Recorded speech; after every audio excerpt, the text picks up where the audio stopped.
What's up, folks? Welcome back to On Texas Football. Freak Flag, Feel Good, Fake It Till You Make It. Ric Flair, Woo! Football Friday edition of your live stream here on Texas Football. I'm lifetime Longhorn Rod Davis. Pleased to be joined by my man, good friend, and newest member of the On Texas Football family, Jeff Howe, and also the estimable Jerry Hamilton joining us as well. Happy Good Friday. Thank you, CB. Happy Good Friday to you guys as well. We'll talk about a ton of different topics. Of course, we have the transfer portal, it give it and it take it away. A couple of Longhorns, Bert Auburn and Malik Agbo. It's been reported that both of those guys will be entering the portal. So we'll talk about that and who the Longhorns could be acquiring potentially in this latest transfer portal cycle. We'll talk about that as well. Spring football news, notes, and nuggets. We'll dive into it. You guys know how it works. You drive the show any direction you want to. Super chats, jump to the front of the line. Interrupt the show at any time. You can do that, and we'll try to answer as many questions and try to address as many comments as possible. Jared, throw it to you, brother. I want you to do that intro again in an Ed Orgeron voice. I did not have an Edo impersonation. I ain't got one. But I don't even know if I can do funny that would sound, Rod. Yeah, I don't know how to do it. I got swamp people in my family. My mama and my daddy, both from Louisiana. So we got a little bit of that in our family, but man, I ain't never heard nothing like Edo. All right, so you guys throw it out there and say your questions, comments. We'll try to gather and address as many of them as we can. But guys, let's talk about the big headlines right now for Longhorn football fans, and we'll address some other sports if you guys want to as well. Texas baseball, I know, a big topic of conversation. Texas softball as well. So we're definitely not opposed to talking about some of those things. Let's talk about Texas football, of course. The big news broke yesterday, and then we had some more news today about Malik Agbo. But I want to start with the Bert Auburn news. I was actually on with Coffee and Football with Jerry early this morning. So Jerry and I have talked about this, but Jeff, haven't heard your thoughts about the departure of Bert Auburn. At one point, and he was a star on the 40 acres, and now departing to go elsewhere to try to reinvent himself. What are your thoughts about the kicking competition and game overall for Texas and Bert Auburn's departure? Jeff, be nice, not the text you sent during the Georgia game. Be nice. Hey, I wish I still had the text Rod sent me during the 2013 BYU game in Provo. Oh, the Manny Diaz. I wanted to get some of those framed and put up in the office, but I digress. No, look, kickers, relief pitchers, and golfers are all kind of in the same group, man. Once it goes, it's really hard, if not impossible, to get it back. And I went and looked at the numbers last night. Bert Auburn, the last 4 games that he kicked, he was 8 for 14 on field goals. I mean, this is the guy that was, for all intents and purposes, lights out in 2023. And the mental's the only thing I can think of, because I can't remember a guy that was somewhat comfortable kicking in an open air environment, but just had the yips kicking indoors. It doesn't make any sense. So, and hey, maybe it's just Mercedes-Benz Stadium was his downfall. I don't know, but at this point, I think a couple of things are true. One, I think he wasn't going to win the job, whether it's Will Stone or a transfer or somebody else. It wasn't going to be Bert Auburn. Yep. 2, I don't think Sark wants to go through another year like he went through last year, where you feel like every possession you've got to score touchdowns because you don't trust your kicker.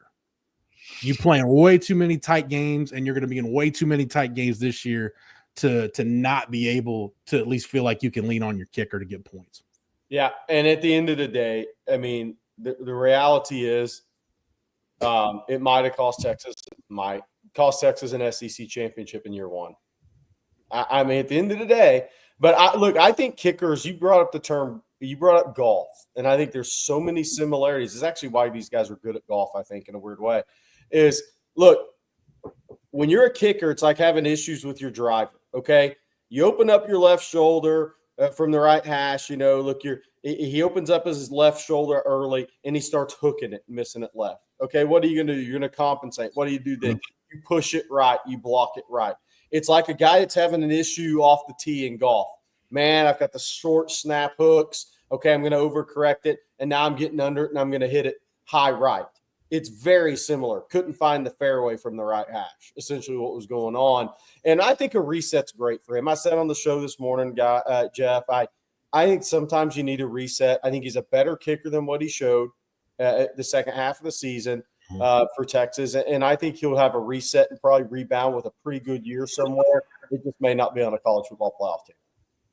Yeah. No, I think it's interesting what CB brought up here because obviously 2023 is one of the greatest seasons for a Texas kicker. I mean, a record set, all kind of stuff. We can talk about it. And then after that, they put him on scholarship. And then he kind of started to crater and become inconsistent. He became an NIL guy too as a kicker. Yeah, I almost wonder if the mental makeup of, walking on, proving yourself, the grind constantly, and then him getting, all of the praise and the scholarship. I almost wonder if it had kind of a detrimental effect on him a little bit as a kicker. It's just straight because we agree it's all mental. Like it's nothing. Yes. It's like you said, he may have been overcompensating for something, but at one point he got in his own head. So wishing him the best, though. I'm with you. I think Bert. I think he'll go somewhere and he still may end up getting to the league, even after the transfer. So reset will probably help him. He has that ability. Yeah, every Longhorn fan knows he's got the ability. Just late down the stretch, he became really inconsistent. Once you lose the trust of the coaches and the locker room, hard to earn that trust back. And it's clear that Will Stone must have been winning the competition. So here's the question. Are they going to get a kicker, or is Will Stone the kicker? Mason Shipley, the Texas State transfer, we believe is in play. What level, we don't know. He hasn't been on campus yet. That also means a kicker out of the portal could be in play, potentially somebody else that jumps in the portal. So we do think it's a possibility, not a guarantee, but a possibility. I love Cisco here. The Hargrove roofing money got in his head. Blame Stevie Lee on the next blame Stevie Lee Monday afternoon. Oh, man, that is great. You guys are hilarious. But listen, I agree with CJ. CJ has brought up a great point about this. And honestly, I'll repeat the take because it's a great take. Texas, every year, if they don't have a for sure, elite kicker, they just go buy one in the portal and go take that Mountain West kid or that Sun Belt kid, whoever the best kicker is in one of them, I don't call them Rudy Poot conferences, mid-major conferences, okay? All right, go get the best kicker out there, and you can pay whatever they want, and then go get yourself a great kicker or a punter. I agree with him. Specialist-wise, Texas should be done with the days. And by the way, Texas always had a really good kicking game, so I'm not saying, but they shouldn't ever struggle in the NIL transfer portal or we're getting a specialist in that regard. Just go buy one. I mean, come on. That's no need to try to settle that on the field. It's like, no, if you don't have trust in the guy or guys that you got, just go get one. Go get a better one. On Mason Shipley, who was a Groza semifinalist in 2023, 15-15, was 15 for 19 last year for a pretty good Texas State team. Texas State team that's got back-to-back 8-win seasons. So, that's it, right down the road. Again, like Jerry said, it in play is probably the best way to describe it. But we'll see. We'll see how things ultimately turn out. But yeah, he was, and I reached out to some people at Texas State, and it sounds like he was a great locker room guy, wasn't a problem. Just a grad transfer kicker, pretty much trying to look for an opportunity like you'd have at Texas, where maybe you can get on a conference championship team, a situation where maybe you can get into the college football playoff. That's kind of what Mason Shipley's looking for, and it could just be right up the road. Liberty Hill kid, so I would imagine Jerry, he probably grew up a Texas fan or thought about kicking for the Longhorns. We don't think he's related to the Bob Shipley and the Shipleys. I think Bobby asked. I was like, "What are the odds? Got to be right," but apparently not. Hey, but I liked what I saw here. Long of 60. Yeah, long of 60. Booming. That's big leg ability right there. Mm-hmm. I mean, when you put a 60-yarder on the board, I don't care if it hit the crossbar 7 times and rolled over. When you put a 60-yarder on the board, that says something about it. John's hearing that Shipley made a visit to Oklahoma. He's going to end up – I think he'll end up in the SEC more than likely. We'll see where that is. Okay, there you go. So we'll talk, of course, a little bit more about the transfer portal departures because I want to talk about Malik Agbo as well, guys. But let me thank our first sponsor before we get deep into it. And guys, throw out your questions, comments. We'll try to address as many of them as we can. Let's thank our friends over at Flat Creek Estate Winery. We love our friends at Flat Creek. They've been great partners with us. And trust me, folks, if you try some of the Flat Creek Winery wine from Flat Creek Winery, you will be a fan like me. They're fantastic. It's actually really close to Austin. The vineyard is actually probably 30 minutes from downtown Austin, and they've won award after award for their vintage wine, Super Texan. Super Texan is now available at your local spec, so you can give it a try.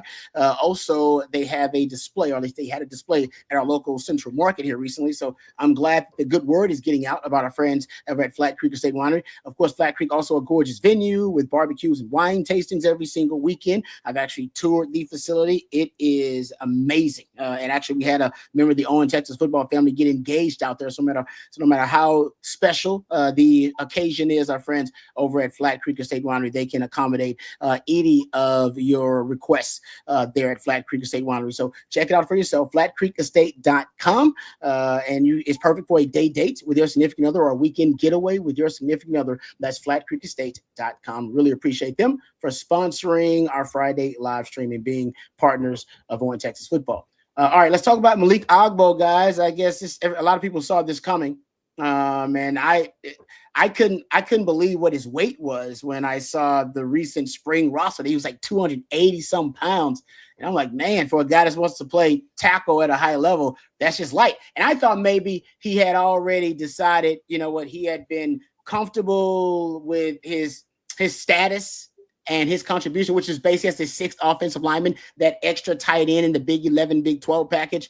So I guess my question later will be, what happens to that particular package? They didn't use it at all in 2024. But what are your thoughts, guys, about Malik Agbo, offensive lineman, now deciding he's hitting the transfer portal? Jeff, I'll get your thoughts. I've heard Jerry talk about this early this morning on Coffee and Football. But what are your thoughts about Malik Agbo, the latest Longhorn departure in the transfer portal? Pretty simple for me. If he wanted to have an opportunity to play as a legitimate offensive lineman, it wasn't going to be at Texas.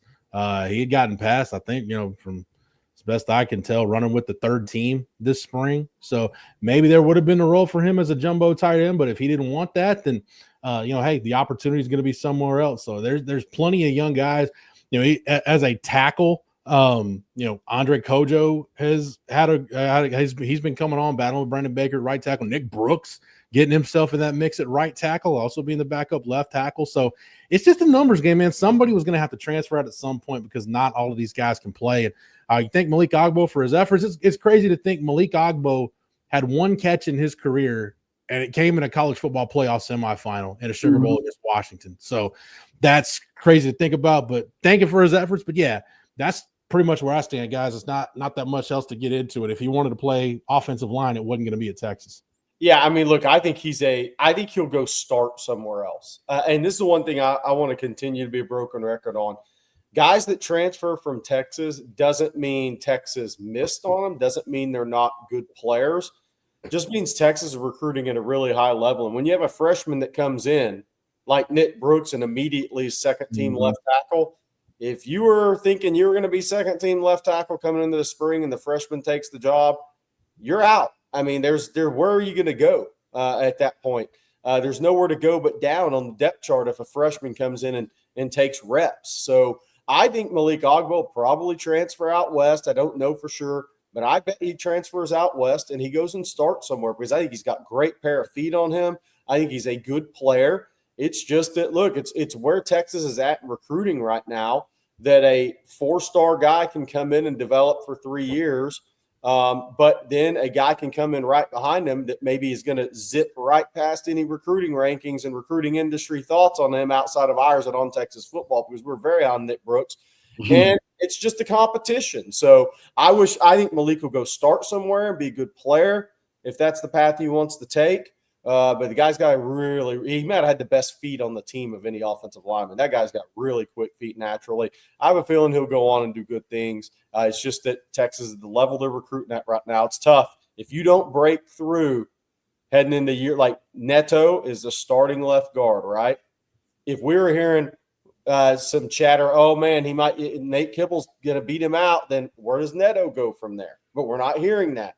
You got to hold down those spots heading into year 3. If you've been there 3 years and you've had that much developmental time with Kyle Flood on the offensive line, and a young buck comes in and starts taking reps from you, then it's probably time to hit the portal. And that, I mean, you're not a good player.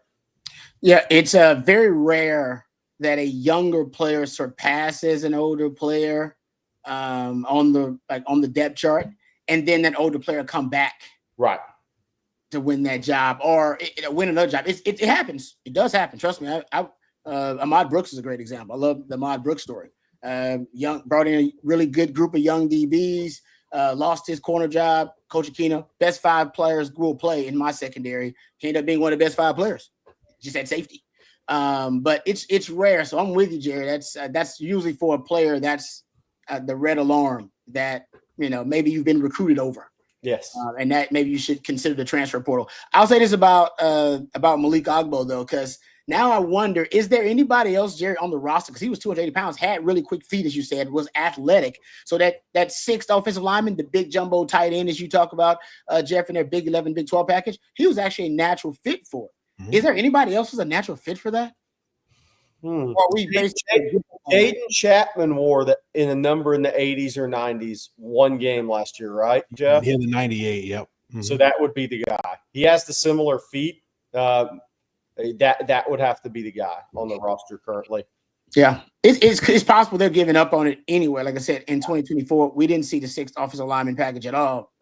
Maybe another reason why Malik Agbo's like, man, I got to get out of here. I don't have no role at all. That was my only role in the team, and now that's not even a role anymore. So best of luck to you, man. And I would say it's the Longhorn fans.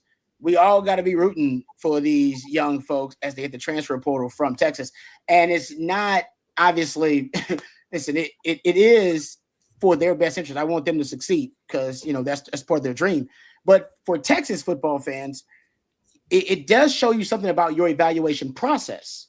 If these young people go on and they're coveted by other Power 5, if they can go on to start for another Power 5 university, but they couldn't even crack your 2 deep, you know what I mean? Or if your guys are hitting the transfer portal and then they have to play at a lower level, it may show you something about your evaluation. If those guys get no interest at all, I think that shows you maybe there was a misevaluation on your part. So I think, I don't know if they do this. I'm sure they do because they got enough people working to do it. Maybe the retention strategist does it, but there should be studies done about how your portal departures, how they fare at their next school. And if they end up getting drafted, because then you're like, hey, he got drafted. It was still a hit for us. He couldn't see the field here at Texas because we stacked so much talent. That's not his fault, but he still was a hit. That was a good evaluation by us. You still have to study those departures as well. So hell, maybe we should start doing it, but you need to keep up with that. I would say I want my exes doing well. And some people wish bad stuff on their exes. Like, I want my exes to have beautiful kids, beautiful family, great job. I want her looking fantastic. All right. In the photos on social media. Cause you know what that means? I know how to choose them. All right. I got a great evaluator, strong evaluator. Yeah, my evaluations are strong. I don't want my exes out there struggling, homeless, and in jail or something like that. No, that's a bad evaluation on me. I'm picking losers. All right, so that's how you got to look at it. How your ex is doing reflects a lot on how your evaluation. Combine testing for that? Like, is there like a dating combine that we can start running for the people out there? Hey, that's how I see it. So I don't cyber stalk all my exes, though. I'm done with all. I'm just saying. Back in my Texas State days, Jerry, we used to call that a little $2 holler out of the square. That was combine night was once a week. Blue October back in the day concert. Blue October played at my former favorite establishment, the Green Parrot, playing at the Dirty Bird. So yes, 100%. That's good. All right. How with the Texas State when Blue October was on the rise before they became the Blue October people know. Hey, can I hit a couple of basketball questions? Go ahead. Yes, please do. Cisco Diaz. Let's first ask this. Golden is him. Matthew Golden, thanks for joining the show. Do you think Sean Miller will go for Denzel Aberdeen or the Xavier Shooter in the portal? Okay, so I'm going to give y'all a hint. Aberdeen, I don't know, maybe kick the tires. The Xavier Shooter, and that's Dante Maddox. He's trying to get a waiver for another year. Probably not going to happen. I would look. I would look in the Big East though. Look in the Big East. Check your list and look in the Big East. Somebody also asked, Will Texas go after PJ Haggerty? Not at the price tag, man. No. It's a big one. I mean, it's a big one. There's about only 2 schools that will be in play at that one. Damn, that's numbers like that. That's crazy. Yeah, we're talking ask over 3.5. Man. I was born way too early, especially what it comes down to. Jerry with Maddox, that kind of reminded me of the last, Rob, we had Wednesday night on the live stream. Somebody asked CJ if Texas had any interest in John Emery, the LSU running back. And CJ's only response was, he's 26. Time to go get a job. Time to get that LinkedIn profile set up, man. No, I mean, Hey, listen, running back's one of those. We agree. That's one of those positions where the shelf life is just short. That's why I tell running backs to go to the league as soon as possible so you can get paid. Yeah, I don't know how I feel about trying to acquire a 26-year-old running back at the college level. Well, I don't know how old he actually is, but old running backs, it's like old strippers. Nobody's really into it. All right. This is Friday, so I apologize. All right, let's see. Like a line from 2.5 Men. Yeah. Is that a line from 2.5 Men? It should be. Oh, we can get Charlie upright. We'll have one more series. I think it's true though, right? The 40-year-old stripper, you go away from those, right? I mean, anyway, moving on. How about this one? Hey, thank you, CB. I'm not cyber stalking Kelly Rowland, and she did marry that Sooner. That put me off, but they've been divorced, and she looks better since she got divorced from the Sooner anyway. That normally happens. Yeah, exactly. Boom. Good job there, Jerry. All right. How about this one from MJF? What's our NIL budget for a kicker? What was Bert's package worth? Nice one. I don't know the NIL budget. That's a great question. What would the highest paid kicker in the country make in NIL? I actually don't know that question. I know. I don't either. Yeah. I mean, nobody's ever thought about that, MJF, but that's a great question because I imagine unlimited paper footballs. I don't know. But Bert Arvin, I imagine after he was on scholarship, and that's when he started getting some NIL revenue, and NIL basically, as it stands now, is the salary cap kind of for these teams in terms of how much money they can, in terms of before revenue sharing comes about, how they can allocate resources for certain positions. And Sark has already said they do essentially like an NFL board. They have a value for every position and then the player at that position. And they basically try not to budge from that. I have no idea what they have allocated for kickers. It would probably be more than Tom Herman would allocate though, because he didn't even like to call them by name. So yeah, refused to call Michael Dixon by name, even when Michael Dixon was the reason he won 7 games in 2017. But I digress. MVP of bowl game. Bowl game MVP, and I did cast my ballot in favor of Michael Dixon. Yes, I voted a punter for bowl game MVP, so that one's partially on me. No, I'll say this about Mason Shipley though. I think he's got the right idea for kickers and punters. If you can, wait to enter in the spring window. Because number one, everybody's value is higher in the spring window. And number two, you play at a position where if you need one, you better be going all out to get one if you're desperate for one. Somebody mentioned, I apologize, I forget who it was, but Oklahoma's really interested in Mason Shipley. Believe it or not, they're more desperate for a kicker than Texas is right now. Like they don't know if they don't get Shipley, they don't know what they're going to do. So yeah, you maximize your value by being a guy at a position where, hey, there's very few of you that are in the really good category, and you're doing it as a grad transfer. So props to him, man. Whatever it is, he's going to maximize that dollar figure. Yeah. Assuming, Jerry, I'll throw in Jerry's caveat, assuming house settlement doesn't get finalized before he pulls the trigger. Yeah. That's true. Yeah, there's certain things in life you shouldn't skimp on. I always feel like that. Like even when I was broke, you don't skimp on toilet paper, right? Get good toilet paper. Not advice. I mean, don't skip on condoms when I was just like, don't buy cheap condoms. Like that's crazy. Don't go, cheap surgery like the 2-for-1, LASIK eye surgery. Don't do that. That's stupid. So certain things are like good lawyers, like a lawyer is worth it, an expensive lawyer. Certain things in life you don't skimp on. I wonder if kicker is one of those things, because football, I apply that to like salary cap stuff. Like you don't want to skimp on QB. Everybody knows that. Certain positions you don't want to skimp on. And I wonder if kicker now could be becoming that for Texas. Like you don't want to skimp on it. Go get a good one. Just pay for a good one, and that way you got some consistency there. So Well, basically, I should avoid getting a hernia surgery at the hernia surgery, hair care, and tire center. Yeah, exactly. Yes. Yeah. Like, no, you need to, don't be trying to get a discount on surgery, man. That's good. No, pay top dollar for that. He'll get the best. If you get on a plane and go south for a surgery, odds are going down. That's kind of right, Phil. Yeah, I'm not going to another country to get a discount on surgery. No, not a good idea. All right, but if you do want to travel, you should do it with Von Lane. Yes. I'm sure there's a better segue for our friends at Von Lane, but it's the best I could do. You tried flying and driving between the major Texas cities. Well, now it's time to upgrade with Von Lane, the smarter way to travel between major Texas cities. Let's face it, flying is a hassle. Security lines, packed gates, delayed flights, the ridiculous overpriced items in an airport. It's not worth the stress levels, folks. Driving isn't much better. If you ever tried a same-day round trip between Dallas and Austin or Houston and DFW, you know that's hours of lost productivity, emails piling up, calls going unanswered, work left undone, all while you're trying to focus on the road, deal with traffic jams and road rage. Why waste the day when you can stay connected and productive with Von Lane? Von Lane changes everything. It's luxury regional bus travel, what some call a private jet on wheels. I know this for a fact because I've experienced it. I've actually taken the Von Lane for business and leisure purposes to DFW, taking it to Houston. I love it. My wife loves it. She's taken it several times. You'll sink into a plush leather seat with a leg rest. Stay connected with complimentary Wi-Fi.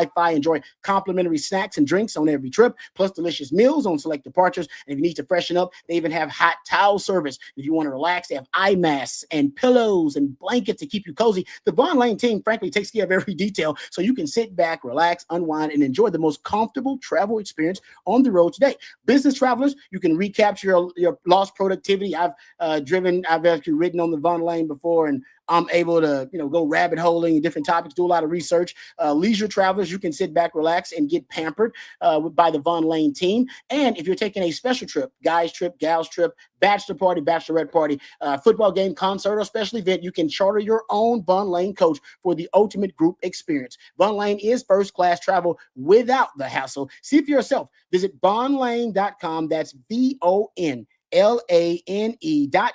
and use the promo code OTF25 and you'll get $20 off your first trip with Von Lane. Thank you very much to Von Lane for being a part of the Orange Texas football family. Hey, Rod, I forgot to answer a question in a second.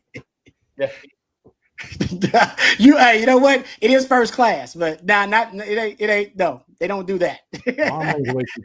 Hey, Jeff, Rod, something I haven't addressed, but two people asked about it in this chat, and it's just because of the Nico stuff. It's kind of been swept under the rug or not publicized as much. Mm-hmm. Do y'all realize that Baylor lost every basketball player off their team to the portal, Rod?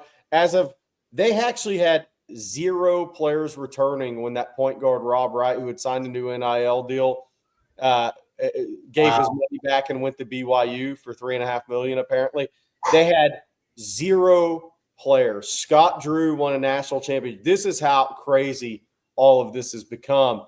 They are now, what are we at? April 18th. The portal's closing soon. They're up to 7 players. They signed 1 high school player, and they've got 6 guys out of the portal. And they had 0 players at one point, the Baylor Bears. That is how crazy. And I know people are like, it's Baylor, who cares? But, man, that's how crazy the portal can be for programs right now, is that they go from, a second-round NCAA tournament team to no roster. I got a quick college theory I want to throw at you. Sorry, Rod. I didn't mean No, I'm just blown away. That's crazy. I talked to somebody that I trust on Big 12 basketball matters, and we were having a conversation, and it got to Bill Self and Scott Drew. And I know, you're talking about dropping bags. No, those are 2 coaches that pride themselves on being developmental guys. They love developing players, and that's really where the struggle is for both of them, because with the way rosters turn over, you can't afford to take multiple developmental guys like maybe you could 4 or 5 years ago.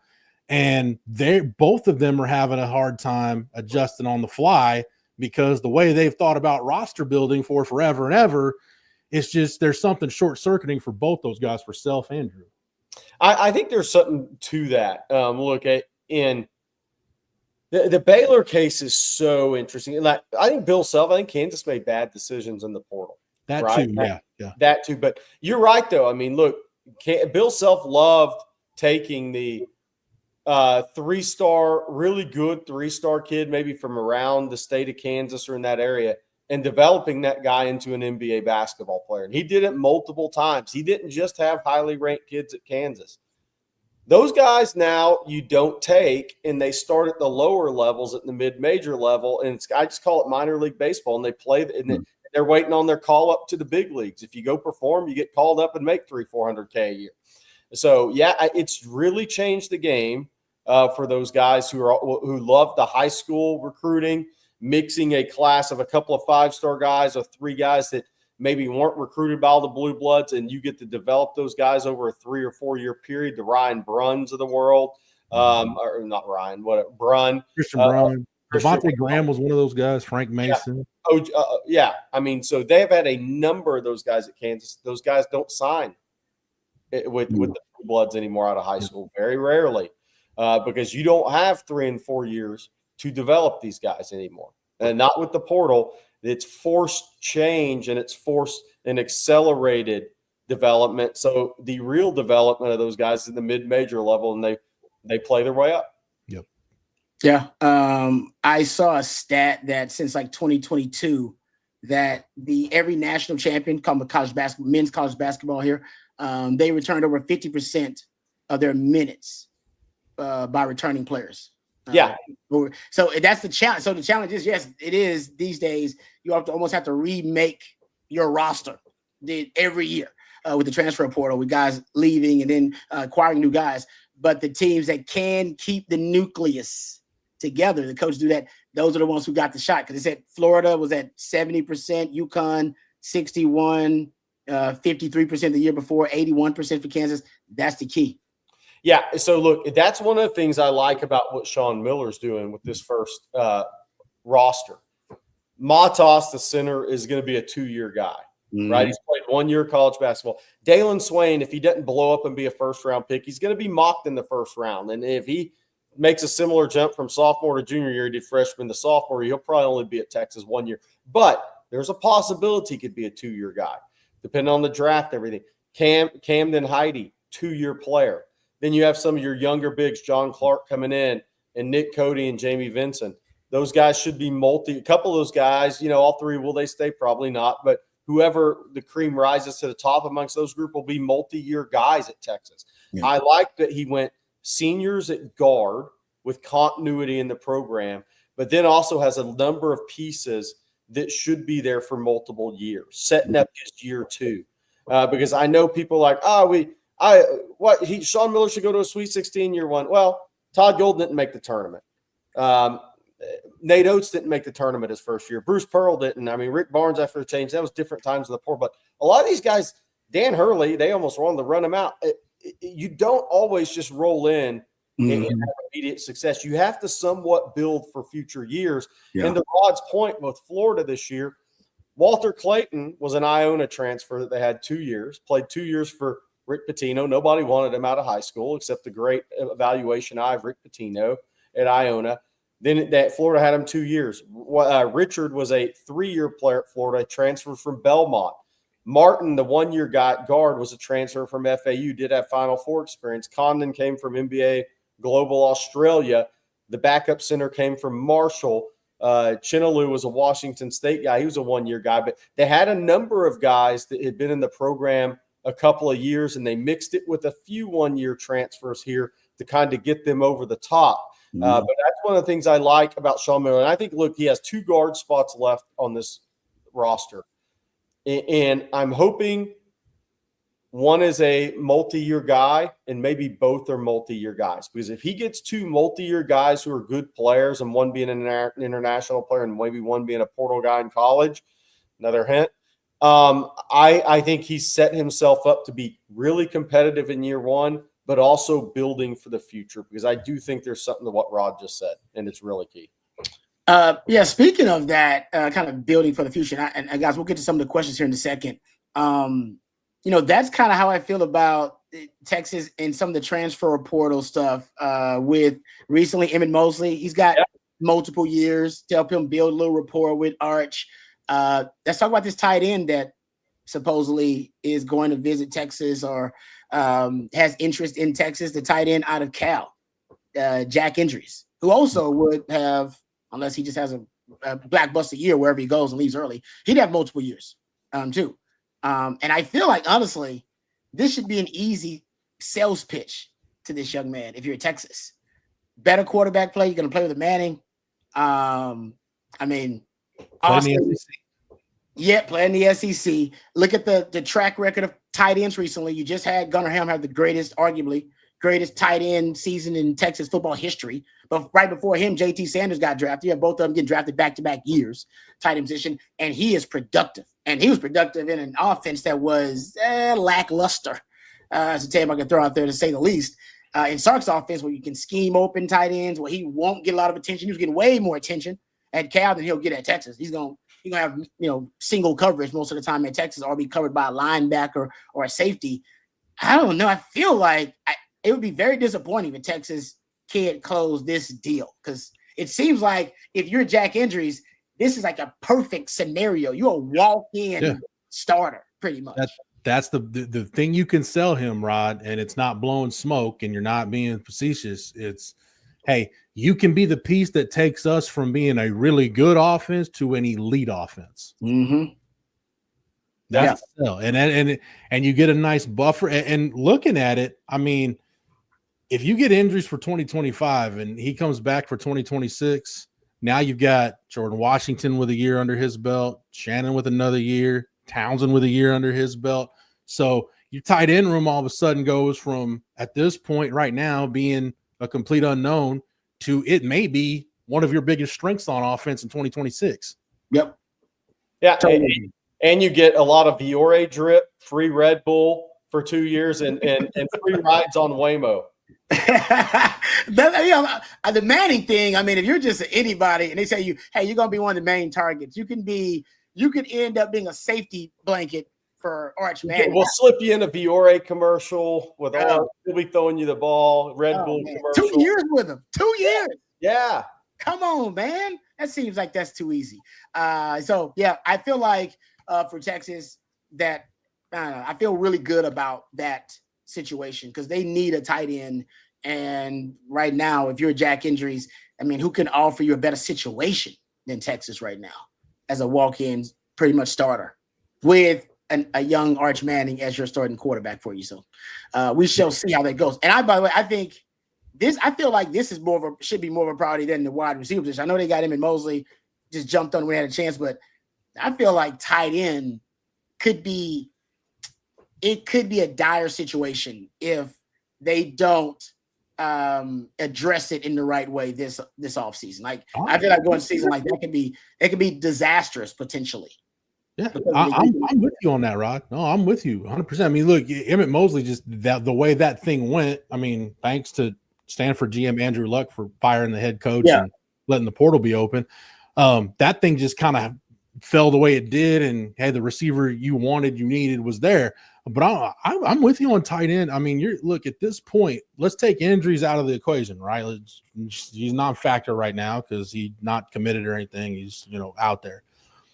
You're putting a lot of eggs in the baskets of some unknown quantities. Mm-hmm. Jordan Washington, even though Jerry, I love him as a prospect and as a player, he's an unknown commodity. Spencer Shannon, springtime. Yeah. Spencer Shannon, unknown commodity. Nick Townsend, still in high school right now, running whatever insane times. Jerry, I forget what that was. He ran on the track, but I've seen the tape and it looks 21.6 FAT 200 in the district meet. I got to see what he ran at region yesterday. That's 3-2-30. He's a region today. But not like it's just a lot of unknowns, Rod. And, you don't have a lot of contingency plans. So this is, I mean, as we sit here right now, the way the early portal window has gone for Texas, like you've gotten receiver taken care of. And I've seen we've gotten some questions in the chat about corner, and maybe there might have been one about running back.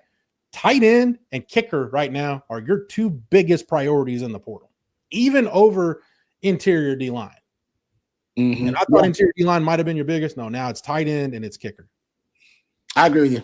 I agree 100%. All right, let's thank our friends over at South Point Dodge before we move on here, and we'll answer some questions. But let's thank our friends at South Point Dodge for being partners with On Texas Football and then for sponsoring our Friday live stream. Texas football fans, you can score an easy extra point this season when you get to the point with our friends over at South Point Dodge. South Point Dodge has over 600 vehicles in stock right now, including a great selection of a lot of different vehicles. But right now, they got that all new 2025 Jeep Wrangler.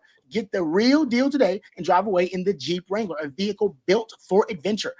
Plus, you can get employee incentive pricing. That's right, folks. You pay what the employees pay. Now at South Point Dodge, like that is the real deal. You won't find a better deal than that. So you can score big today at South Point Dodge with the employee discount. That's basically what they're giving to you. Go check out their inventory for yourself off of I-35 in South Austin, or you can go online and check out the inventory there. Make it easy on yourself and go to southpointdodge.com, and you can check out their over 600 vehicles they have in stock right now at South Point Dodge. Don't forget about the employee incentive prices. You won't get a deal like that anywhere else. That's southpointdodge.com, Austin's automotive everything, southpointdodge.com. All right.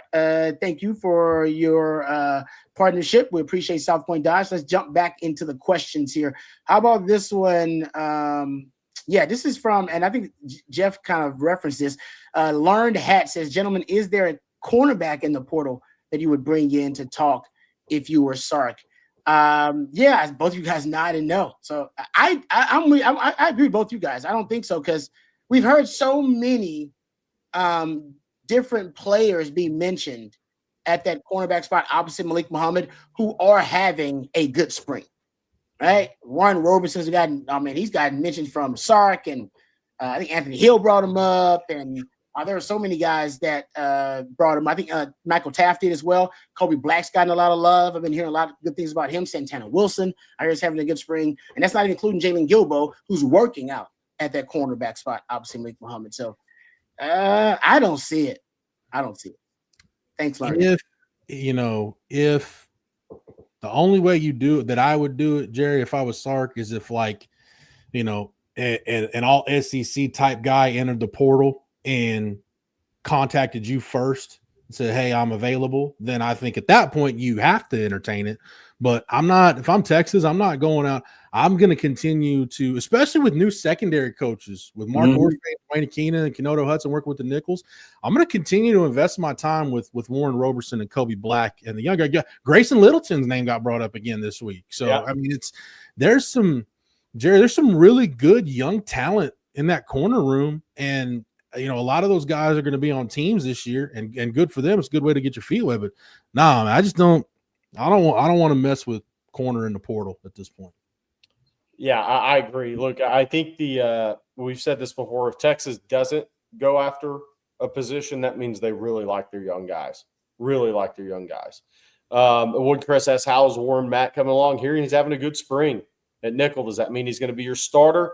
I'm not saying that, but I am hearing he's had a good spring in nickel. Yeah. JR's worked at that nickel some too. Yeah, I want to answer this one that popped up. Somebody asked about Shelton Henderson, who had signed with Duke out of Bel Air basketball, small forward, ranked a little high. I don't think he's a five-star guy. He's got some work to do offensively, but a great competitor, tremendous frame athlete. Texas will make calls there. If he doesn't end up at Miami with Jay Lucas, it would surprise me. That would have to be a Miami call for him not to end up at Miami. I'll say that. Okay. All right. Thank you for the question. How about this super chat from Joe? Joe, thank you very much for the super chat. Very kind of you. Says, can we talk baseball for a few? Of course we can, Joe. Says, when will Jonah Williams get more playing time? Also, I heard that Max Blue might play again. It was wrong that he is out for the year. And it was wrong for the year. Okay. Last part first. Max Blue will be back at some point. We just don't, we're not 100% sure when, but it sounds like he's going to be back before the end of the regular season, which is good. I mean, at the very least, they'll get him back for the SEC tournament, which is tremendous. And I think even Schloss said the OU series at the end of the regular season is kind of what they've got targeted. So good for Max Blue. It might be sooner, but yeah, he's on the right track. Jonah Williams right now, you got to understand it. It's tough for him because when he got to campus and they were going through the preseason stuff where Schloss is setting the lineup and you're having those final position battles, he was still recovering from the clavicle injury. So they've got some stuff to work out with Jonah Williams, Jerry. It's fast. Schloss, I asked Schloss about a couple weeks ago, and it's been a minute, but the last guy he had was Chad Huffman at TCU back in the day. And he remembers there was a spring where, they had a 3-game weekend series at Houston. Chad Huffman plays the Friday game, goes back to Fort Worth as the quarterback in the spring game, comes back for the Saturday night game, then plays a Sunday baseball game. Kyler did that a couple of times at OU. So it can happen. It's really tough. But I think right now, Jonah Williams' role is going to be potential pinch runner. I think that's probably it. Maybe, in some of these midweek games, you can get him some at bats. But I think, Jerry, the decision, and Schloss has said that Sark has been cool. He said, hey, when it's baseball season, he's a baseball player first. And that's how they're treating him right now. When it gets time to the postseason, and Schloss has to make those, you got to trim your roster down. You got to have your postseason roster. That's when I wonder, is Jonah Williams on that roster, or does Schloss say it's nothing against Jonah, but he's not in a position to maybe help the way you'd want him to? Yeah. You can leave him off the postseason roster, and then he can go work out with football for summer workouts. I'm not saying that's going to happen, but those are the kinds of conversations that Schloss and Sark are going to have. And Schloss said he's fine working with Sark. They've both gotten along with this Jonah thing so far. So Joe, long answer to the question is you're probably not going to see him in the field. Most you can hope for is in some of these midweeks, you'll get him some at-bats late in the game. Well, one of the things I would add to that is 2 times I've been around Moncrief on recruiting weekend since he's been there. I've seen him walk out of the football facility both times. So he is in there doing his film study, sitting on meetings when he can. I really think the thing with Jonah is this. He came to college as a football player 1. Because if he was baseball 1, he would have stayed in high school and taken his chances with the draft. We talked about that after he made that decision. I was surprised he made the decision. It was a split decision in the family on that one. But he made a football first decision to not stay in high school and make himself available for the draft and see how his senior year played out on the diamond in a tough district with friends with LaPorte. Like, he would have faced pitchers going to Power 4 schools. He would have had opportunities there. So he made a football decision. His recruitment turned football. And I think baseball is a piece for him. And I know he's playing baseball, not competing in the spring, but I don't think he'd been competing in the spring after the clavicle injury anyways in football. So, I don't think he'd have been ready for the full con. They would have put him out there after that injury, because that injury happened in the playoffs, in the first round playoff game for Galveston Ball. So it left not a lot of time to get healed up. If it had happened early in the football season, that would have been different, but it happened week 12 in the playoffs. So I think that he made a football decision, and I think after next season, after sophomore year, he'll probably be faced with a career decision, is my bet. Yeah. Which way are you really going to go? If you start to look really good on the football field, Rod and Jeff, and you become an NFL prospect, then are you really still going to put the time in baseball? Kyler Murray obviously got drafted by the A's, returned the money, played a season at Oklahoma in baseball, played minor leagues, but returned the money. But then he was forced to make a decision, and he went with football because his decision was football at the college level. So we'll see. Jonah made a football decision initially. It won't shock me if he doesn't end up with a football decision. Yeah. I mean, Shea Moran's once made that decision at Texas. And, when the New York Yankees tell you, yeah, we're going to pay you a couple $1 million, kind of make a decision for you. I mean, I've talked to Johnny Walker. Johnny was one of the guys that did both at Texas, spent his couple summers with the Braves. And he said, I love football. He said, but it's really hard when you're in the on-deck circle and extended spring training, and Hank Aaron's telling you may want to leave that football alone, give this baseball thing a try. So he said Hank Aaron almost talked him into sticking with baseball. But I agree with you, Jerry. And the cool thing Schloss has done is the way with Jonah's class schedule, because baseball works out in the afternoon, with Texas having morning spring practice. Schloss has told Jonah, hey, you need to be in there. If you get a chance to go even watch practice or go to a meeting in the morning, whatever, you need to be over there. And he's done it. So in a way, Jerry, I think the injury's kind of been a blessing in disguise, because it's given Jonah a trial run to see, okay, this is kind of what it's going to be like. That way, you don't have to make the decision now, but you've got a really good idea of whether or not logistically it's possible to do both. Okay. Hey, by the way, so, Joe Z, our famous Oregon fan in the chat, he asked about football, like scrimmage recruiting notes. Yeah. We actually put some on Texas football. Blake Monroe posted some nuggets from the scrimmage and just practice in general on TexasFootball.com. Okay, nice. Good stuff. Appreciate you, Josie. So go check out OwenTexasFootball.com for that. All right. How about this one from Hagen? He says, what do you guys think about the backfield that OU has now with their latest transfer portal acquisition? The running back who's Jalen Ott is his name, right? Yeah. Jaden Ott is his name. Former first team All Pac-12 selection. I mean, this guy's some guys change the game and some guys just move the chains. He's a guy that can change the game for you. And they got Mateer back there as a quarterback that can move around out of Washington State and still bring back Javante Barnes, I believe. I like the young kid, Bobby. I agree with Bobby. There's a kid, Xavier Robinson, that they played once a year, the big back. So now with Xavier Robinson and Ott, they have two bigger backs to go with John Mateer, who I think, look, could you do a little read stuff with him with some downhill back action in that offense? Yeah. They're going to manufacture more of a running game if that offensive line isn't drastically improved. Because that's been the one area for Oklahoma that I thought's been the biggest drop-off in recent years. How many years in a row could you say, man, Oklahoma had two really good racks or in an NFL back? Somebody, last couple of years, they haven't had those guys for me. I mean, Javante Barnes is pretty talented coming out of high school, but, Taylor Tatum, Gavin Sawchuk, those guys. I mean, they didn't – and Tatum's a pretty talented kid, but they didn't have those guys where you're like, ooh, that guy's like a surefire dude in the NFL.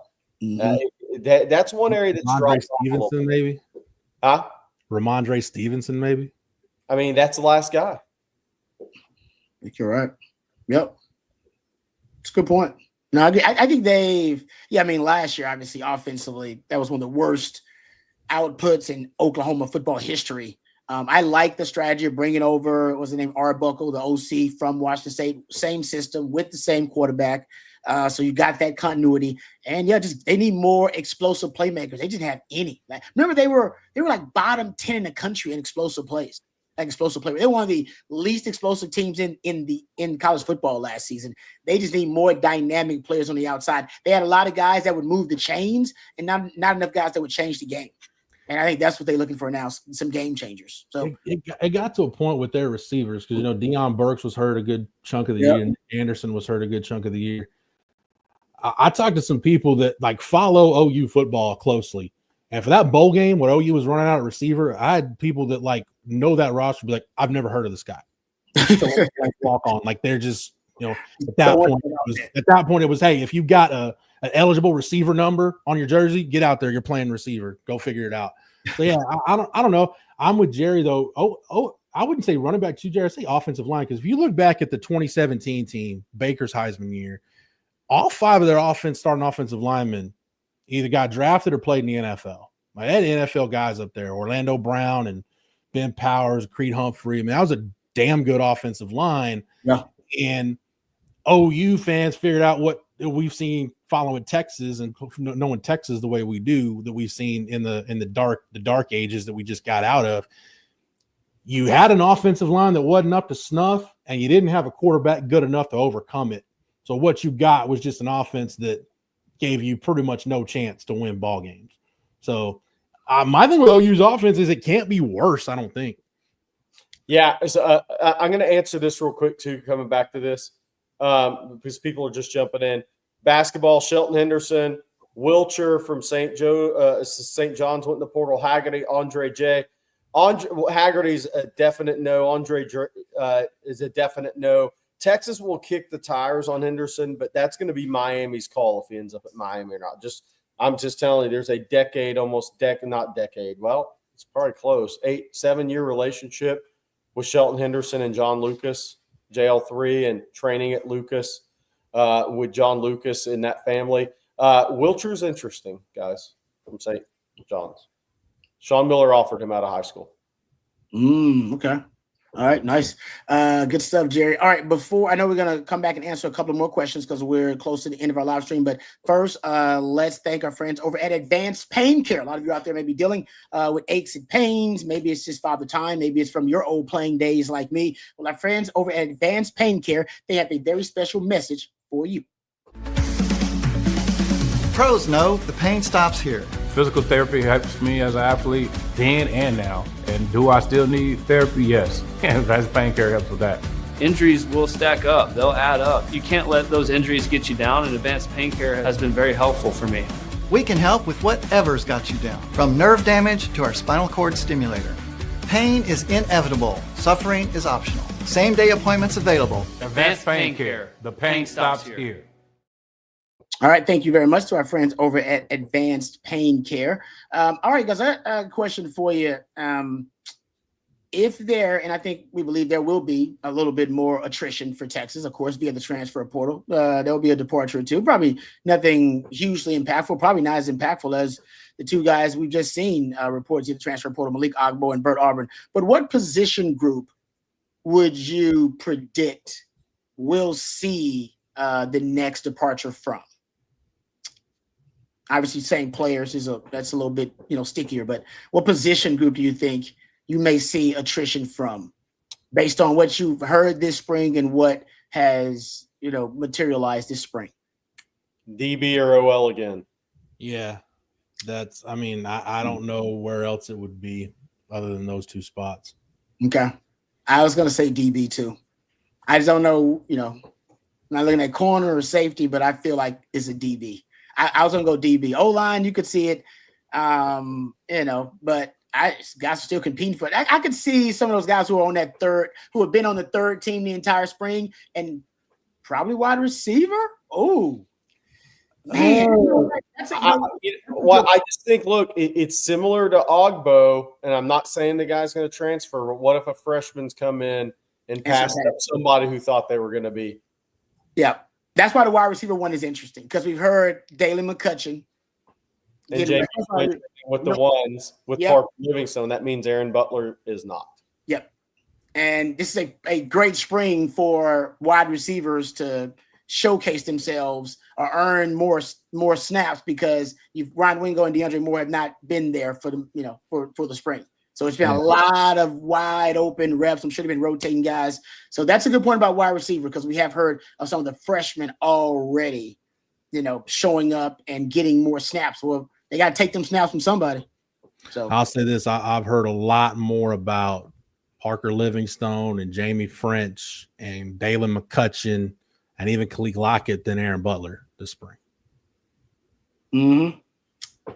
Yeah, it's a good point. Yeah, I didn't think about wide receiver, but that's a good point by the person in the chat there. Hey, and by the way, like, if you think about it, and I'm not sitting there saying somebody is, but it's kind of the same thing. Jelani McDonald's had a great spring at safety, right? Derek Williams is coming back off injury. I mean, man, it's hard to move up. And Zealous Hicks has got a lot of mention. Joe Williams will be in that room at some point.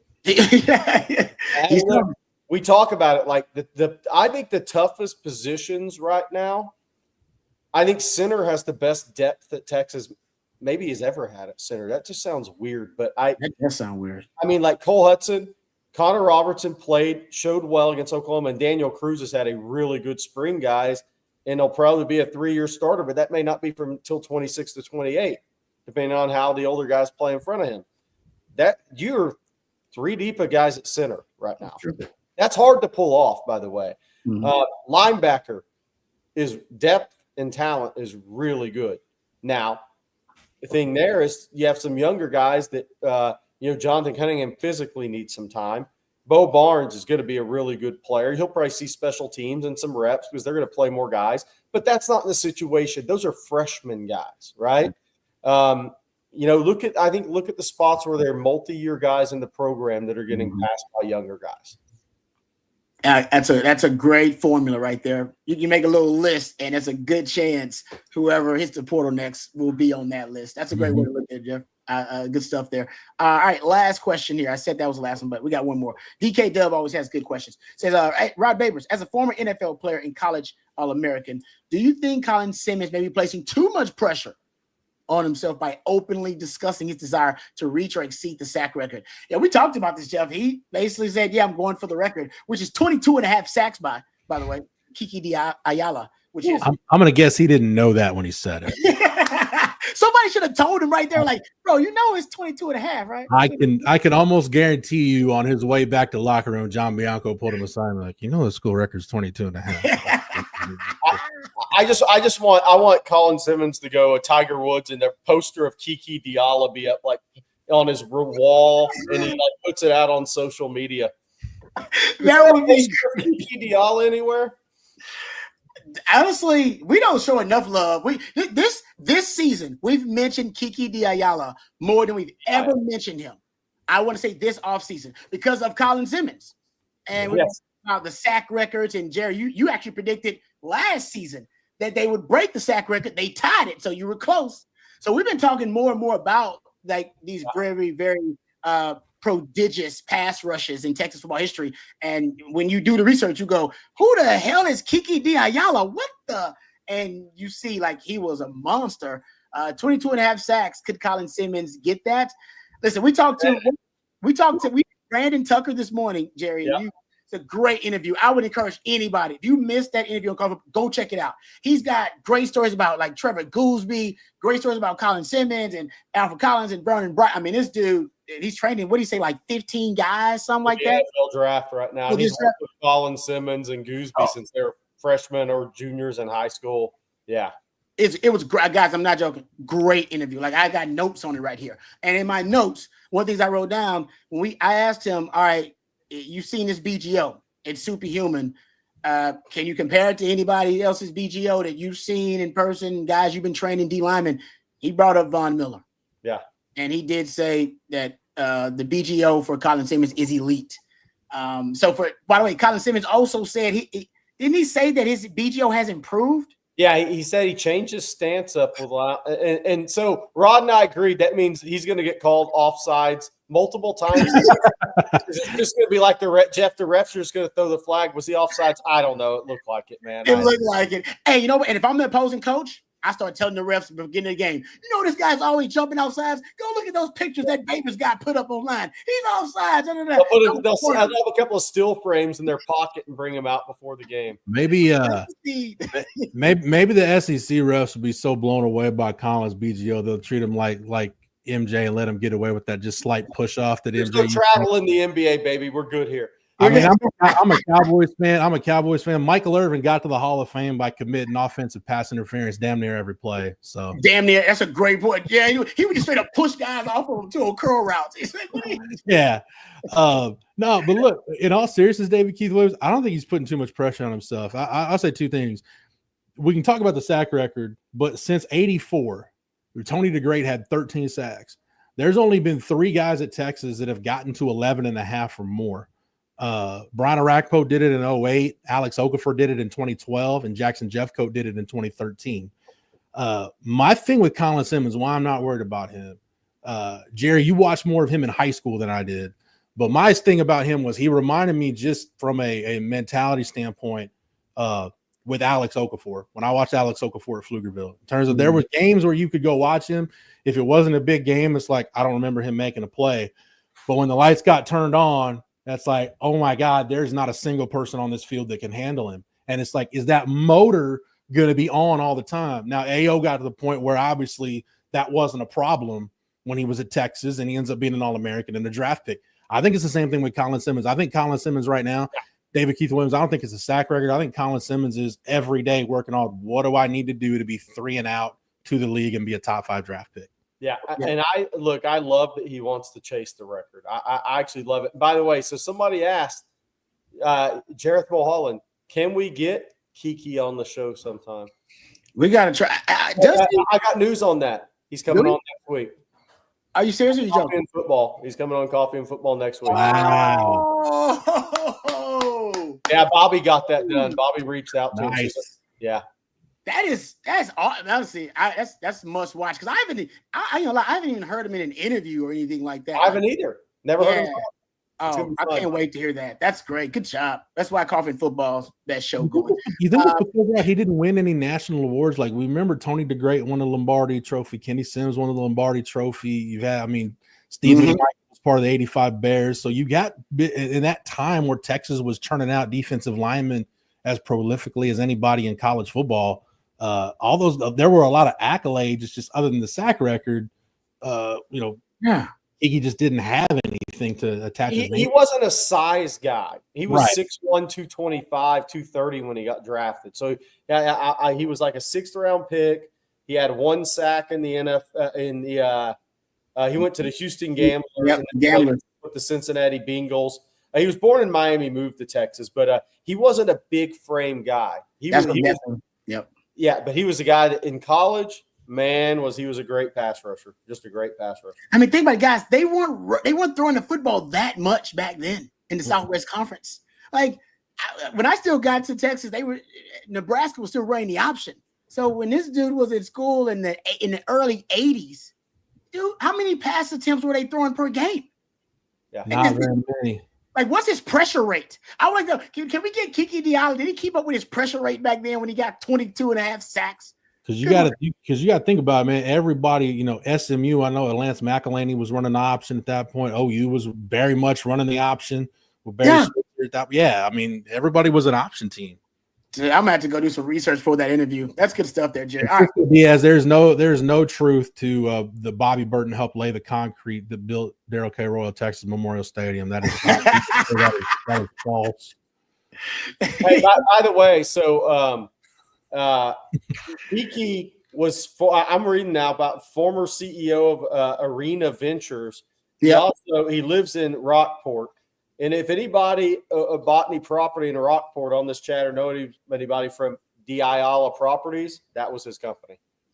Oh, yeah. I mean, you know what? I'm going to assume he's related to most of the Diayalas I meet. If I meet another Diayala is not related to Kiki Diayala, I'll be like, hey, because I don't think I've ever heard that last name before either. Very unique. Jerry, if he's living in Rockport, that means he's getting up and staring into the Gulf and getting ready to go fishing every day. So that's he's a Miami guy, so he probably does like to go fishing. He does like to get out there and go fishing. All right, great stuff there, and he was a hybrid before hybrids became popular. So that means he was a tweener, Jeff, a tweener. That's what dropped your stock. These days, he was drafted in like the 3rd round or 2nd round. He'd be like, he's a hybrid. He's a hybrid guy. Just born too early. All right, Bob was up in class with Archie, the original Quinn. Listen, Bobby ain't that old, but Bobby is actually one of the best Longhorn historians now because he's been following the program so long.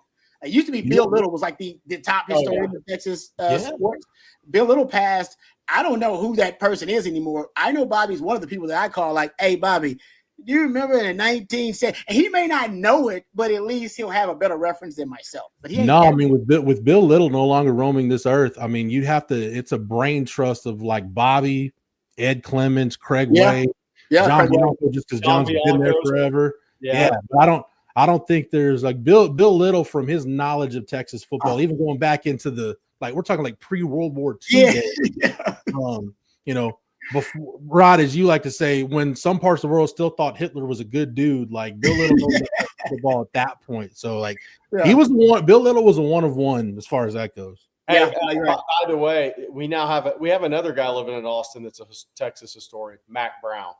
That's a good one. That is good. That's a good one, Jared. I didn't think about that. Yeah. Because him and Bill were tight. He knows all the stories and he has memory recall. It's a great point. You might be right, Jeff. We might need to get that group together. You just named all of them, and as much as together, see if they can put their knowledge put it down on paper. Jerry, as much time as Max spent with Coach Royal, when Coach Royal still had his faculties about him, I would bet Max got a lot of knowledge. All right, that's a perfect. By the way, I'm going to answer this one more time before we go. Somebody asked about Shelton Henderson again from Bel Air High, the small forward wing. Released from his letter to Duke. This recruitment's in Miami's hands. If Jay Lucas wants him, that's where he'll go. And we'll see where it goes. Texas has made contact, but this recruitment, this is a Lucas family recruitment. So it's Miami's call on that one. All right, guys. I think that's a great way to end the live stream tonight. Thank you guys for all the super chats and questions and your participation. If we missed any of them, I apologize about that. Please, we'll be back with you during a live stream on Sunday night at 7 p.m.